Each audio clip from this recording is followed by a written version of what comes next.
So, take us back to the beginning. You grew up here in Hickory? I grew up in Lenoir. In Lenoir, okay. That town across the bridge. Yes. And when I was in the 6th grade, I started coming to Hickory for piano lessons at Lenoir-Rhyne. Okay. 7th grade, I switched to Thelma Rass, and I stayed with her all the way through my 2nd year of college. Still at Lenoir-Rhyne? Yep. And you actually went to college at LR? For 2 years. For 2 years. Mm-hmm. And it was, I was getting good piano teaching, but I wasn't getting the sort of environment that I needed for really becoming a performing artist. And that was the thing that I, as young 20-year-old John, knew and my parents didn't understand. And so I actually snuck away from Lenoir-Rhyne. I feel very guilty about this. Sorry, Lenoir-Rhyne. Uh-oh. But confession my time. second summer, my first summer, I tried to leave to go to East Carolina. And Lenoir-Rhyne found out about it and immediately gave me a full scholarship. I have no idea to this day who paid for that. So Hickory loves John Coffey. Well, Lenoir-Rhyne did at that day, but then I committed the unpardonable sin of leaving them the next summer. Went and auditioned for School of the Arts and got in. And my mother, we were getting ready for fall, and she goes, "College starts next week." And I said, "No, college starts September 18th. She goes, "No, it starts next week. I got your information right here." And I said, "Well, I'm not going to that college." And my mother was like, "What?" And so I was really in trouble then. And I called Lenoir-Rhyne. I thanked them for the scholarship and explained that I had made another choice and just had to go on. And that was my big rebel moment. And I love School of the Arts because everybody there was as intense and into what I was doing as I was. So, I really had a great time there. But it prepared me well for Juilliard, which I did not really enjoy at all. No? No, Juilliard is like a big company.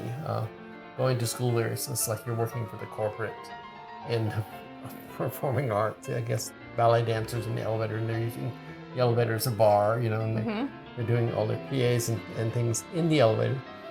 Why and not? Everybody there in that school, it's like they're waiting for me on stage. But I enjoyed getting what I could out of it, and I enjoyed the people that I made contact with at school, so it was good from that standpoint. So you went from LR to School of the Arts to Juilliard. Uh-huh. So how long were you at the School of the Arts? 2 yeyears, and then I took a year off in between finishing my bachelor's work and going into my master's at Juilliard, which took 2 more years. Okay. So by the time I got out of school, I had been in school for 7, 8 years to get the master's. Goodness. That's a lot of school for an artist, yes, especially. And then I went to NYU and got accepted in the doctoral program and finally came to my senses. That was during the time that we were all sort of becoming professional students. And I was like, what are you doing? You should be out there making money and living life instead of pretending that everything's going to be wonderful when you finally get out of school, which will be another 5 years and $50,000 down the road, which I realize is nothing in today's world, but it was a lot of money then. Oh, yeah. So, yeah. So what did you do after school? Did you come back here to Hickory? Well, the first summer, I finished in June of '76. I got my master's. And I got hired by a revue, REVUE, a revue that worked the Catskill Mountains, which was a huge entertainment venue at that point. I say venue like it was one hall. It wasn't. There were thousands of hotels and all sorts of bungalow colonies and all sorts of strange places that you could go play.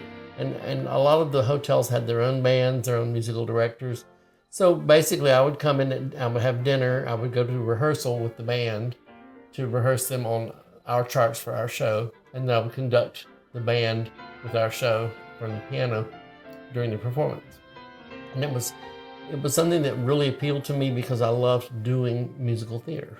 Mm-hmm. So I got right out of Juilliard and right into musical theater. And I did a lot of that. Of course, I was still doing a lot of classical things, accompanying other people, making chamber music and things like that. Mm-hmm. And so I was sort of in both worlds for a long time there.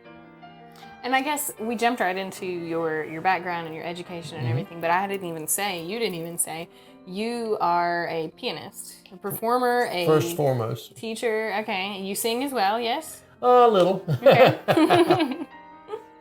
I'm not doing any roles right now, but occasionally I will sing. And when I worked on cruise ships, I had to sing, so sort of come to the territory. Yeah. playing and singing together are not friendly. So No. you have these two hands and you add the voice in. It's like, what am I doing? And somebody comes up and asks you a question while you're singing. Oh, and yeah. You're like, oh! Yeah. That happens all the time. When I moved back to North Carolina, my father passed away in 1978. So I've been doing the Catskills for 2 years at that point. And I moved home that fall and set up a studio in Lenoir where I taught piano. And immediately started driving to Hickory for everything else. It's like, I had my piano studio in Lenoir, but Hickory Choral Society had hired me as their accompanist. Hickory Community Theater hired me for musical direction for Fiddler on the Roof in I think it was 79 or 80, either one. And so I was burning up the road. Yeah. So finally I just moved to Hickory, and Robert Bush and some people at the Arts Council appointed me the first artist in residence for Catawba County. It was the only county-sponsored artist residency in the state. There were some artists in residences. Artists in residence? In residence? Yeah, maybe. Okay. For other places in the state, but they were all tied through the community college system. And I was paid through the Arts Council here. They had me perform in every school in the county twice, which was a huge thing.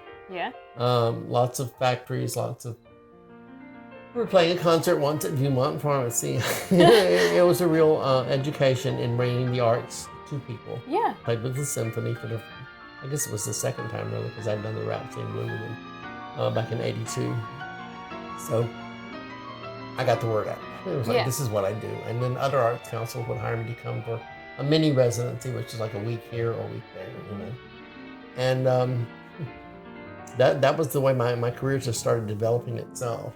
And when you say perform, you would just go play piano, or you would take people with you, I was and playing people piano. were Just playing piano. just you and the piano. I'm talking about the piano and talking about the music.